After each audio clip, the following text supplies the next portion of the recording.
There is a kind of knowledge that only comes to a man who has spent enough years truly alone. Not the kind of alone that comes from an empty evening or a quiet Sunday, but the deep, bone-settled solitude of years spent on land that does not forgive carelessness. A man like that starts to read the world differently. He notices the things that are almost nothing: a stone turned the wrong way, a bird that stopped singing a half-second before it should have, the ash of a small fire that is still faintly warm when it has no reason to be. Harlan Voss had lived on his ranch in the dry hill country for 11 years, and in those 11 years, he had become exactly that kind of man. He noticed things. He just wasn't always sure what they meant. The first sign was the fire. He found it 300 yards north of his water trough on a Tuesday morning in the hard heat of late summer, when the grass had gone pale and the creek that ran along the eastern edge of his property had dropped to a whisper. It was a small fire, built in a hollow between two rocks, hidden from the ranch house by a shallow rise. Whoever had made it had been careful. The stones were arranged in a way that minimized the smoke, and the wood used was dry mesquite, which burned clean. Nothing about it was careless. Nothing about it was the work of someone who didn't know what they were doing. Harlan crouched over the ash and pressed the back of his hand close, the way his father had shown him, and felt the faintest ghost of warmth. It had been burning sometime in the night. He stood and looked in every direction and saw nothing but the pale hills and the hammered blue of the morning sky. He went back to work. The second sign was the pouch. He found it on the morning of the third day, sitting on the flat stone beside his well, as neatly as if someone had set it there on purpose, which they had. It was small, made of soft deer hide, tied at the top with a thin strip of the same material. He opened it carefully. Inside were dried herbs, arranged in a way that spoke of intention rather than accident. He recognized some of them. Yarrow, something with a smell like cedar that he couldn't name. A few small seeds pressed flat between folded leaves. He stood there at the well for a long time, turning the pouch in his hands, and he thought, this is not a threat. He had been left things that were threats before, and they felt different. This felt like something else entirely. He couldn't say what. The third sign was the sound. It came in the small hours of the following morning, when the air had gone cold and the coyotes had gone quiet, and the ranch was wrapped in the particular silence that comes only in the deepest part of a summer night.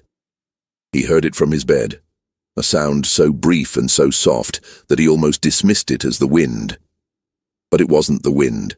It was a single note, low and clear, carried from somewhere to the north of the house, lasting no longer than 3 seconds before it stopped. He lay in the dark for a long time listening. It did not come again. In the morning he found, in the dust beside the corral fence, the clear print of a moccasin. One, just one. As if whoever had made it had caught themselves and stepped back into the grass. On the fourth morning she was simply there, simply. Harlan stepped out onto his porch in the grey light before the sun had fully cleared the hills, and she was standing at the edge of his yard, 30 feet from the door, with the stillness of someone who had been there long enough to stop fidgeting. She was young. He put her at perhaps 17 or 18, and she was Apache. That much was immediately clear. She wore a deerskin dress, and her dark hair was pulled back, and she stood with her arms at her sides and her chin level, and she looked at him with eyes that held something he had not expected. Not fear, not defiance. Something quieter than either of those. Something that looked, in the grey morning light, almost like resolve. Harlan stood in the doorway for a moment. Then he stepped out onto the porch, leaving the rifle inside, which was a decision he made in about 2 seconds and would think about for considerably longer afterward. He walked down the porch steps slowly, not toward her, just down, and he stood at the bottom with his hands visible at his sides. "You've been out here a few days," he said. It wasn't a question. She held his gaze. "Yes," she said. Her English was careful, deliberate, the kind that comes from someone who has practiced rather than absorbed it. I needed to know what kind of man you were before I came to your door. Harlan thought about that for a moment. And what kind of man am I? The kind I can speak to, she said. Her name was Ayanna, which she told him when they were inside, and he had put a pot on the stove, and she had looked around his kitchen with the same systematic attention she probably gave to everything. Cataloging, assessing, filing. She sat at the table, but not in the way of someone who was comfortable. She sat the way a person sits when they are choosing to be still, rather than simply feeling still, and she kept her hands folded on the table where he could see them, which struck him as a deliberate choice and not an unconscious one. She had been taught, he thought, how to make a person feel safe, or at least how not to make them feel unsafe. He set a cup in front of her, and she accepted it without ceremony. "What did you need to speak to me about?" he asked. She did not answer immediately. She looked at the cup, and then at the window, and then at him. "My grandfather sent me," she said. "He is old. He is dying. There are things he has kept for many years that he does not want to die with him." Harlan waited. "He sent me to you specifically," Ayanna said. "Not to another rancher. Not to the men in town. To you." The strangeness of that settled in the room between them. "Why me?" Harlan asked. She studied him for a moment with that precise, unhurried attention. "Because 11 years ago," she said, "you pulled a boy out of a flooded creek and carried him back to his people and asked for nothing. You didn't know who he was. You didn't know whose son he was." She paused. "My grandfather knew. He has been watching this land since then. If you're with me so far, and I hope you are, this is the kind of story that deserves a like and a subscribe. Hit that button now and let's keep going, because what Ayanna was about to tell Harlan Voss would set the entire territory on edge. Harlan had no memory of the boy, which he admitted, and Ayanna said that was fine. The boy had been perhaps 5 years old and half drowned, and Harlan had been in a hurry and probably hadn't thought about it much afterward. The point was that her grandfather had thought about it. He had thought about it for 11 years, watching from a distance, watching the way a man tends his land and treats his animals and behaves when no one is looking, building a picture the way you build anything worth having, slowly, carefully, with attention to the details that most people consider too small to matter. "And what did your grandfather decide about me?" Harlan asked. "That you are a man who can be trusted with something important," Ayanna said. Then she reached into the fold of her dress and placed something on the table between them. It was a piece of deer hide, folded twice. When Harlan opened it, he found a drawing, careful lines in charcoal, worn at the edges but legible. It showed the hill country he knew, rendered from above the way a hawk would see it, with landmarks he recognized and some he didn't. And running through the center of it, marked with a symbol he didn't know, was a line. Branching, curving, following contours that made a specific kind of sense when you looked at them closely. Water. Underground water. A system of it, running beneath the dry surface of the hills like veins beneath skin, fed by a source somewhere in the high country to the north that never ran dry regardless of drought or season. His land sat almost directly over part of it. So did the land of every other small rancher in the valley. Harlan sat with the map for a long time without speaking. Outside, the morning had warmed into full day, and the heat was settling in like a weight.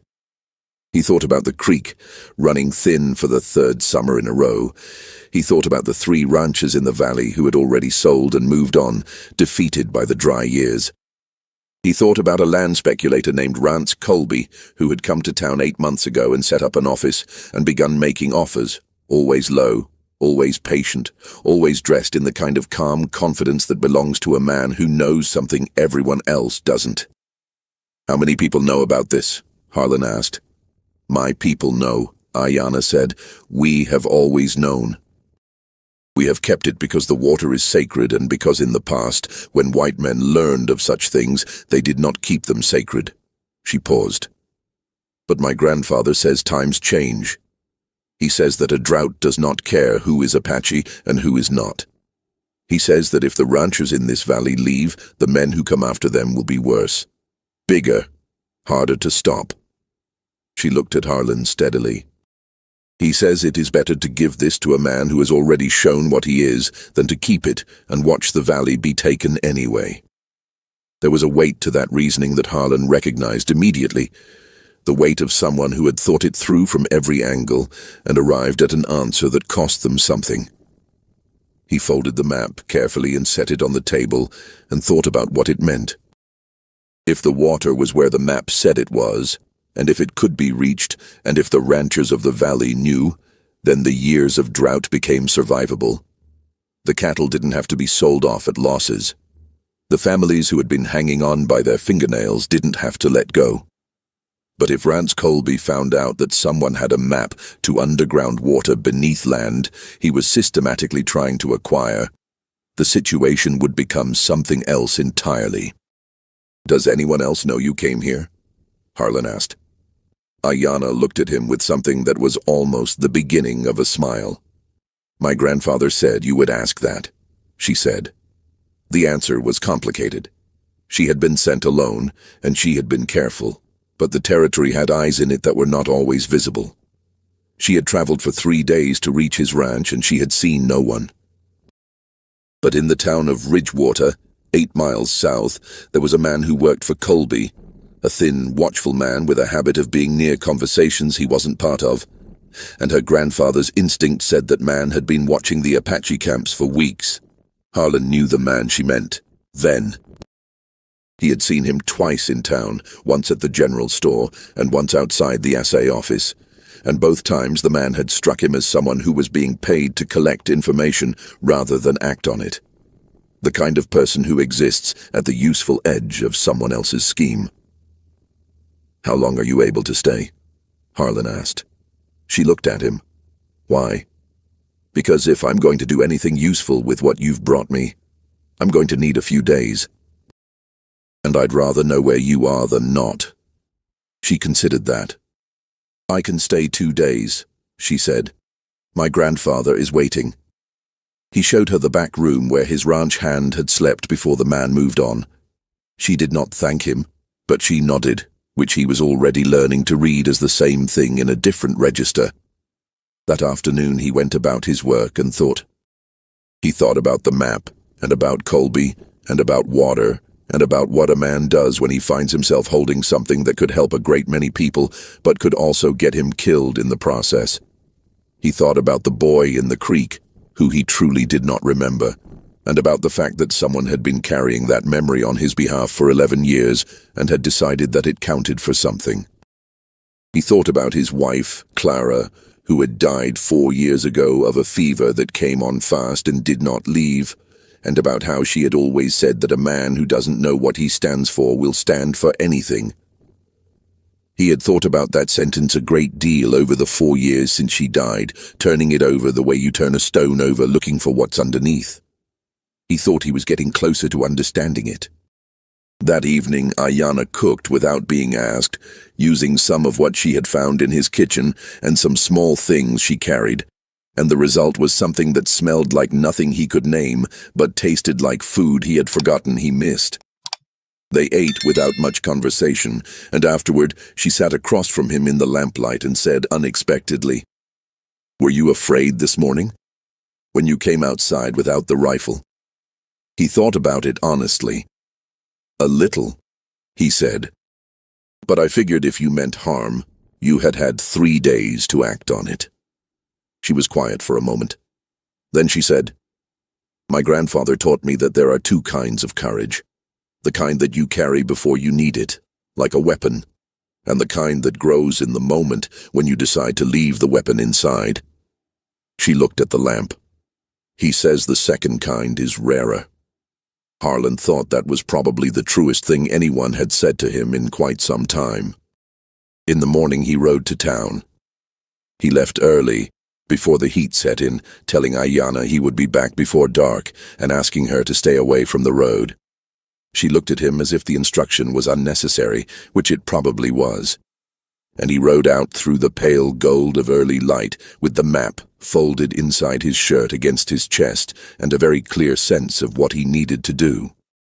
The town of Ridgewater was the kind of town the frontier produced in quantities in those decades. Not quite alive and not quite dying, suspended somewhere between ambition and resignation. Its main street, a row of frame buildings that looked like they had been built in a hurry and then left to the sun. There was a hotel, a general store, a saloon that served as both drinking establishment and informal courthouse, a livery, and in a building that had been a land office for as long as anyone could remember, the current operation of Rance Colby. Harlan had 3 people he needed to speak to before he spoke to Colby. The first was Gideon Falk, who had been ranching in the valley for 22 years, and whose opinion carried the kind of weight that comes from having been right often enough that people stopped arguing as a first resort. The second was the sheriff, a measured man named Aldous Crane, who Harlan trusted for the specific reason that Crane had once told him he didn't trust his own judgment completely, and then proved it by changing his mind about something publicly and without embarrassment, which in Harlan's experience was the rarest kind of man to find wearing a badge. The third was a woman named Margaret Fossey, who ran the general store and who had been in this valley longer than almost anyone, and who had, Harlan suspected, been the de facto memory of the community since before the current troubles started. He found Gideon first, at the livery. The old man listened without interrupting, which was his custom, and when Harlan finished, he stood with his hands on the fence rail and looked at the hills for a while. "Underground water," he said finally. It was not a question so much as a man testing the words to see how they sounded. "Right beneath us," he turned to Harlan. "And Colby doesn't know." He made a sound that was not quite a laugh. "That explains the patience. A man like that, buying up dried-out land at a loss, you always wonder what he knows that you don't." He was quiet again for a moment. He knows the surface water is failing, and he's betting the small ranchers fold. He just doesn't know there's another kind of water. He looked at Harlan with eyes that had been through enough seasons to be unimpressed by most things, but were presently very much engaged. "Who else knows?" "You and the Apache," Harlan said. "Then we need to move fast," Gideon said, "before Ven figures out where the girl went." They found Crane at his office and Margaret at her store, and within the hour the 4 of them were sitting in Margaret's back room with the map unfolded on the table, speaking quietly in the way of people who understand that what they are doing could become loud very quickly and are not yet ready for that. Margaret identified 3 of the landmarks immediately and drew connections to the terrain that the others hadn't seen. Crane asked the questions that needed asking. Was this information reliable? What was the source? What were the risks? And Harlan answered as honestly as he could, which included the part about Ayanna and her grandfather and the boy in the creek. And when he was finished, Crane sat back and said, "I've met men who would call that woman an enemy, for reasons that have nothing to do with anything she has ever actually done." He paused. "I'm not one of them. What do we do?" That is the moment this story turns. And if you haven't subscribed to the channel yet, this is the right moment. There are more stories like this one coming, and you won't want to miss them. What they decided to do was not complicated, but it required speed. If the water was where the map said it was, it could be confirmed by drilling. Not deep, relatively speaking, given the contour lines Ayanna's grandfather had marked. But drilling required equipment, and equipment required money that none of them individually had in full. More to the point, it required doing something visible, which meant Colby would know about it within hours. They had, at most, a day's head start on whatever Ven had already reported back to his employer. Crane rode out to speak to 2 other valley ranchers whose land sat over the mapped water, men who were down to their last season of reserves and had been in quiet conversations with Colby's people about prices. Margaret sent a letter by fast rider to a well driller she knew in the next county, a man of demonstrated competence and discretion. Gideon Falk started doing the kind of quiet talking that old men who are trusted do best, not arguing, not announcing, just letting information settle in the ears of people who needed it. Harlan rode back to his ranch. He arrived in the late afternoon to find Ayanna where he had left her, which was to say not where he had left her, but clearly present on the property. She emerged from the direction of the north pasture when she heard his horse, and she looked at his face the way people do when they are practiced at reading what other people's expressions contain. "You told them," she said. "4 people," he said. "People I trust." She nodded slowly. "My grandfather said to trust your judgment about that." He unsaddled his horse, and they sat on the porch in the last of the day's light, and he told her what had been decided, and she listened without asking many questions. When he was finished, she was quiet for a while, and then she said something he hadn't expected. "The hardest thing my grandfather had to decide," she said, "was whether to give this to anyone at all. Not because of distrust. He has watched enough to know who some of the men in this valley are. But because for our people, this water is not just practical, it is part of something older." She looked out at the hills going dark against the sky. He decided that the sacred thing was not the secret itself. It was the water. She paused. He said, "Water is only sacred if it is used. Hidden water is just hidden." Harlan thought about that for a long time after she went inside for the night. He sat on the porch and smoked and listened to the dark and thought about what it means to carry something for years, a piece of knowledge, a memory, an old decision, and then hand it to someone else and trust them to use it well. He had been handed something. He intended to be worthy of it. The next 2 days moved with the particular compressed urgency of time that has been made short by circumstances. Word moved through the valley the way it does in small communities where everyone knows that what affects one person will eventually reach everyone else, not loud, not fast, but reliably. The well driller arrived from the next county on the second morning. Rance Colby, as expected, materialized in Ridgewater looking smooth and watchful not long after, and his man Venn began doing what he was paid to do, circling the edges of conversations, noting who was speaking to whom, sending reports back in the careful shorthand of a man who has made a profession out of knowing things slightly before everyone else does. The confrontation, when it came, was not the kind that novels record. It was the kind that actually happens. A man sitting down across a table from another man, and each of them understanding very clearly what they are and what the situation is. Colby came to Harlan's ranch on the 3rd morning, alone, which was either confidence or the particular wisdom of someone who understands that arriving alone is itself a message. He was a well-dressed man in his 40s, with the kind of easy manner that usually belongs to people who have spent a long time getting what they want and have started to confuse that with deserving it. He sat at Harlan's table without being invited and put both hands flat on the surface in the gesture that says, "I am about to be reasonable," which was precisely the one thing Harlan had learned to distrust most reliably over his years on the frontier. "You've made some noise in the last few days," Colby said. "I respect that. A man who doesn't protect his interests isn't much of a man."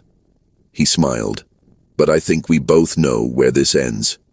Drought doesn't care about maps. If the water isn't reachable in time, and if the costs of reaching it outrun the benefits, the same men who are excited today will be selling by spring." He looked at Harlan with an expression that was almost sympathetic. "I'm not the villain here. I'm just the man who sees clearly." Harlan looked at him for a moment. "You came out here to tell me that?" "I came out here to make you an offer," Colby said. "A good offer. Better than the ones I've made your neighbors. Because you're the one who started this, and because I'd rather have you working with me than explaining to people why it didn't work out." He quoted a number. Harlan thought of Ayanna's grandfather, spending 11 years deciding whether to trust one man. He thought of Clara's sentence. He thought of the boy in the creek who he still couldn't remember, but whose survival had apparently set something in motion that had led to this morning, And this table and this man sitting across from him with his hands flat and his smile in place. "The answer is no," he said. "I think you should go." Colby looked at him for a moment longer, and whatever he saw in Harlan's expression was apparently sufficient because he stood without further argument and moved to the door. He paused there. "You know what I've found in my experience," he said. "People who make decisions based on principle rather than practical reality always end up thinking they were right and wondering why it cost so much." He left without waiting for a response. Harlan watched his horse disappear down the trail and then went back to work. "Leave your thoughts below. Would you have taken that offer, or would you have held the line the way Harlan did? We want to hear from you." The drilling confirmed the water on the 6th day. Not on Harlan's land, as it happened, but on the adjacent parcel belonging to a man named Thomas Reedy, who had been 2 weeks away from signing Colby's papers, and who stood at the edge of his own land, with his hat in his hands, watching the first sign of moisture come up from the dark earth, and nobody said anything about the fact that his eyes were wet, because there was nothing to say about it that everyone present didn't already understand. Within a month, 2 more wells confirmed what the map had described. The underground water was there, reliable, running as it had for longer than anyone in the valley had been alive, indifferent to the years of dry heat on the surface above it. Rance Colby left Ridgewater in the early fall. He did not make a scene about it. He was the kind of man who absorbed losses with the same professional composure he brought to everything else, which was in some ways the most honest thing about him. Venn went with him. The land office eventually became a surveyor's office, which the valley needed, and which the man who set it up proved to be genuinely useful. So in the end, even that particular building found its right purpose. Ayanna left on the 2nd morning, as she had said she would. She stood at the edge of Harlan's yard in the early light and looked at him with that steady, reading attention and said, "My grandfather will want to know what happened." Harlan told her what he wanted the old man to know, which was that the water would be used well, and that the debt, if there was one, he considered to be his. She shook her head slightly. "He didn't give you this so you would owe him something," she said. "He gave it because a long time ago you pulled a boy out of a creek and kept moving without making anything of it." She paused. "He says that's the kind of thing worth building on." She turned to go and then stopped without turning back and said one more thing. "He also said to tell you, there is no debt. There is only what you do with what you've been given." Then she walked north through the pale grass, and the morning light came up behind her, and the hills took her in the way the hills take everything, slowly, completely, without drama. Harlan stood at his gate for a while after she had gone. The morning was already warming, the sky the pale blue of early summer, and his land stretched out on all sides of him in the particular quiet that comes just before a day gets going. Before the heat sets in and the animals start moving and the small practical machinery of keeping a ranch alive comes back online. In that quiet, he thought about a lot of things. About the 3 days she had spent watching from the distance before deciding he was worth speaking to. About her grandfather reading this land from afar, looking for the character of the person who kept it, finding enough there to build on. About the word she hadn't said, but that had been underneath everything. Trust. How rarely it arrives fully formed. How much work goes into it, unseen, before it appears. He walked back to the house. There was work to do. There was always work to do. But the work felt different now, in a way that was hard to put words to, but didn't need words to be felt. It felt like something that had been uncertain had found its footing. That summer, in a piece of hill country where 3 years of drought had been doing their quiet, systematic damage, a young woman with a carefully folded map and 11 years' worth of her grandfather's observations arrived at a rancher's gate and waited 4 mornings to be noticed. She was patient about it. She had been taught well. And the man who finally walked out to meet her, leaving the rifle inside, did so because he had spent enough years alone on difficult land to understand something about what patience means when it comes from a person rather than a season. He recognized the quality of it. He knew how rare it was, and he did not waste it. Some gifts travel a long way before they find the right hands. Some acts of simple decency, a boy pulled from a creek, a question asked honestly, a door opened without conditions, move through the world far longer and farther than the person who performed them ever imagined, accumulating meaning in the dark, the way underground water accumulates quietly, over years, until one day someone who has been watching and waiting decides the moment has come, and they walk down off the ridge, and they place what they've been carrying on your table, and they ask, "Are you the kind of man we thought you were?" The answer, in the end, is always the same one. It's the one you built, day by day, in all the ordinary moments before the question was ever asked. Harlan Voss had been building it for 11 years without knowing he was being watched. And when the time came, the answer he had made was sufficient. That is rarer than water. And in a dry country, it is just as necessary. If this story meant something to you, leave a like and subscribe to the channel. There are more stories from the frontier on the way, and each one carries something worth taking with you. Tell us in the comments, have you ever had someone trust you with something important because of something small you did and forgot? We would genuinely love to hear from you. See you in the next one.